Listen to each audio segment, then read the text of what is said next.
বলছে রাসূলুল্লাহ সাল্লাল্লাহু আলাইহি ওয়াসাল্লামের বাবা আব্দুল্লাহ মূলত মৃত্যুবরণ করেন, উফাত হয় রাসূলুল্লাহ সাল্লাল্লাহু আলাইহি ওয়াসাল্লামের জন্মের 6 মাস কিংবা 8 মাস বয়স। তাহলে আমার এই মুহূর্তে যাওয়া লাগে আব্দুল্লাহকে চিনতে হলে রাসূলুল্লাহ সাল্লাল্লাহু আলাইহি ওয়াসাল্লামের দাদা আব্দুল মুত্তালিবকে। এখন প্রশ্ন হলো, আব্দুল মুত্তালিবের নাম যদি আমি আব্দুল মুত্তালিব বলি, তার মানে মুত্তালিবের গোলাম। প্রশ্ন, মুত্তালিবের দাস, আসলে তার নাম আব্দুল মুত্তালিব কিনা? উত্তর হলো না, তার নাম আব্দুল মুত্তালিব না। রাসূলুল্লাহ সাল্লাল্লাহু আলাইহি ওয়াসাল্লামের দাদা আব্দুল মুত্তালিবের আরেকটা নাম ছিল, তার নাম হলো সাইবাতুল হামদ। সাইবা বলার কারণ হলো আরবের সবচেয়ে ছোট বয়সে যার চুল পেকেছে তিনিই হলেন আব্দুল মুত্তালিব। তার আসল নাম আসলে আব্দুল মুত্তালিবও না, তার নাম আসল নাম সাইবাতুল হামদও না, তার মূল নাম হলো আমির। আসলে এতগুলি নামকরণ কারণগুলো বুঝলাম। মূলত এখন রাসূলুল্লাহ সাল্লাল্লাহু আলাইহি ওয়াসাল্লামের বাবা আব্দুল্লাহকে নিয়ে যদি আমি কথা বলি, তাহলে আমার আব্দুল মুত্তালিবকে নিয়ে কথা বলতে হচ্ছে। মূলত আব্দুল মুত্তালিবকে বলার কারণ হলো আব্দুল মুত্তালিবের স্ত্রী ছিলেন 5 জন। কয়জন? কথা বলা লাগবে। আব্দুল মুত্তালিবের স্ত্রী ছিল কয়জন? 5 জন। 1 নুতাইলা, 2 হালা, 3 ফাতেমা, 4 সুমরা, 5 লুবনা। নুতাইলা, হালা, ফাতেমা, সুমরা, লুবনা, 5 জন।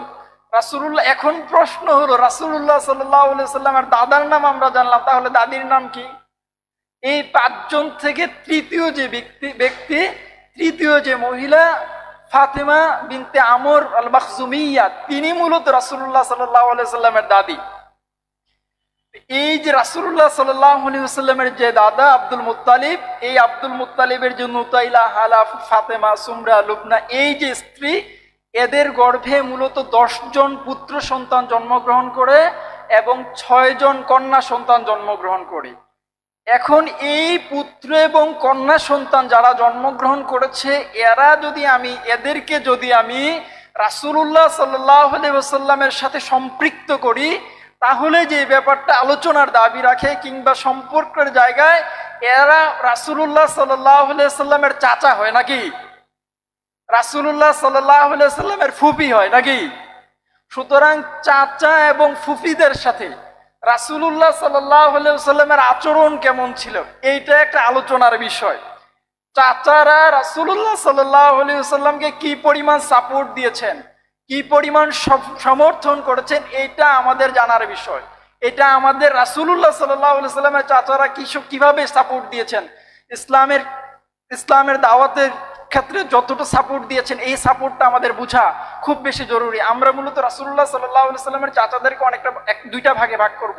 একটা ভাগ হলো যে চাচাগণ রাসূলুল্লাহ সাল্লাল্লাহু আলাইহি ওয়াসাল্লামের নবুয়তের আগে ইন্তেকাল করেন, আর যে চাচাগণ নবুয়তের পরে ছিলেন এবং ইসলাম গ্রহণ করে নাই। এই দুইজনের একজন হলো রাসূলুল্লাহ সাল্লাল্লাহু আলাইহি ওয়াসাল্লামের দাদি ফাতেমা বিনতে আমর মাখজুমিয়া। ওনার গর্ভে মূলত 3 জন সন্তান জন্মগ্রহণ করেন, একজন আব্দুল্লাহ, একজন আবু তালিব, একজন জুবায়ের। এক আব্দুল্লাহ, আবু তালিব। এবার বুঝছেন, আবু তালিব যেই চাচা ইসলাম গ্রহণ করে নাই কিন্তু সাপোর্ট দিয়েছে, ওই চাচাকে আমরা চিনলাম। আবু তালিব ইসলাম গ্রহণ করে নাই, কিন্তু তার জীবনের যখন রাসূলুল্লাহ সাল্লাল্লাহু আলাইহি ওয়াসাল্লামের দাদা ইন্তেকাল করে, ইন্তেকালের পরে চাচা আবু তালিব তাকে লালন পালন করেছেন। এবং আমরা তাহলে জানি এদিক দিয়ে এই রাসূলুল্লাহ সাল্লাল্লাহু আলাইহি ওয়াসাল্লামের দাদা আব্দুল মুত্তালিবের এই যে ফাতিমা বিনতে আমর মাখজুমিয়া, তার গর্ভে যখন আব্দুল্লাহ জন্মগ্রহণ করেন, আব্দুল্লাহর একজন যমজ বোন ছিল যার নাম উম্মে হাকিম বাইজা।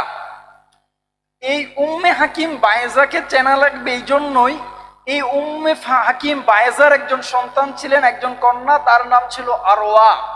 এই আরওয়ার সন্তান হলো পৃথিবীতে বিলিয়নিয়ার সাহাবী যাদেরকে বলা হয়। আজকের সময়ে কোটি টাকার মালিক কিংবা ওয়ার্ল্ডের সবচেয়ে বেশি ধনী মানুষগুলোর কথা বললে আমরা ইলন মাস্কের কথা বলি, বিল গেটসের কথা বলি।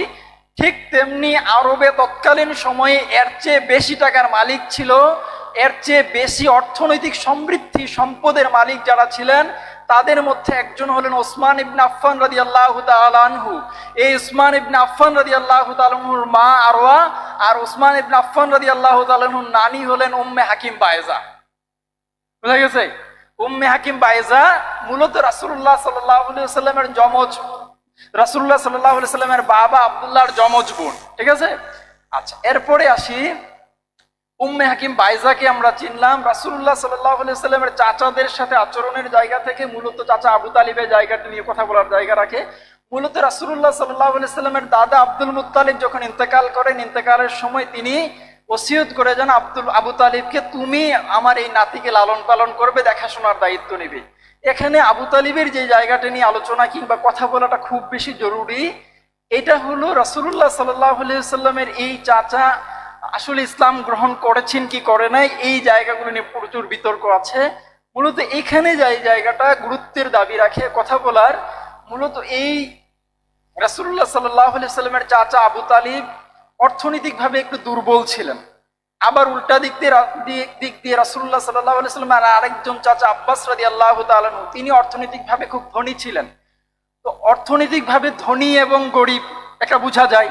তো একদিন দুর্ভিক্ষের সময় রাসূলুল্লাহ সাল্লাল্লাহু আলাইহি সাল্লামের চাচা আব্বাস রাদিয়াল্লাহু তাআলা আনহুর কাছে গিয়ে বললেন, চাচা আপনার তো অর্থনৈতিক সমৃদ্ধতা অনেক বেশি, আপনার ভাই আবু তালিব অর্থনৈতিকভাবে অনেক দুর্বল, আপনি তো চাইলে একজন সন্তানকে লালন পালন করতে পারেন, আপনি জাফর বিন আবু তালিবকে লালন পালন করবেন, জাফরকে লালন পালন করবেন, আমি আলী রাদিয়াল্লাহু তাআলা আনহুকে লালন পালন করব।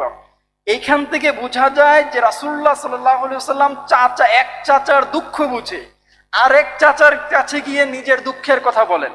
এবং এই আবু তালিবের যখন ঘরে রাসূলুল্লাহ সাল্লাল্লাহু আলাইহি সাল্লাম ছিলেন, এই সময় রাসূলুল্লাহ সাল্লাল্লাহু আলাইহি সাল্লাম যে ব্যবসা করেছেন, এই ব্যবসাগুলি নিয়ে অনেক আলোচনার দাবি রাখে। রাসূলুল্লাহ সাল্লাল্লাহু আলাইহি সাল্লামের যে বিজনেস পলিসি, এই বিজনেস পলিসি নিয়ে যদি আলোচনা করা হয় তাহলে বলতে হয় যে আমরা জানি রাসূলুল্লাহ সাল্লাল্লাহু আলাইহি সাল্লাম খাদিজা রাদিয়াল্লাহু তাআলার বিজনেস পার্টনার ছিলেন। তো আসলে প্রশ্ন হলো, তাইলে কি ব্যবসা করতেন? প্রশ্ন না, কি ব্যবসা করতেন? ইতিহাসবিদরা বলছেন, সিরাত বিশারদরা বলছেন যে খাদিজা রাদিয়াল্লাহু তাআলা আনহার স্বর্ণের ব্যবসা ছিল, হীরার ব্যবসা ছিল। একটা কাফেলা পাঠাইতেন সিরিয়ায়, শাম অঞ্চলে। ওই যে শাম অঞ্চলে যে কাফেলা পাঠাইতেন, ওখানে এই বিজনেস পলিসি কি কি প্রোডাক্টের ব্যবসা হইতো, এইগুলা নিয়ে আলোচনার জায়গা আছে। এবং চমৎকার, ইয়েমেনে যে রাসূলুল্লাহ সাল্লাল্লাহু আলাইহি সাল্লাম ব্যবসার উদ্দেশ্যে যান, রাসূলুল্লাহ সাল্লাল্লাহু আলাইহি সাল্লামের চাচা জুবায়ের তার সাথে এই ব্যাপারটা নিয়ে আলোচনার দাবি রাখে। আসলে এই জায়গাগুলি অনেক বিস্তারিত এবং বিস্তৃত এবং অনেক বেশি আলোচনার সুযোগ এবং দাবি রাখে। মূলত আমরা রাসূলুল্লাহ সাল্লাল্লাহু আলাইহি সাল্লামের ঊর্ধ্বতন পুরুষদেরকে নিয়ে আলোচনা করবো ভাবছি।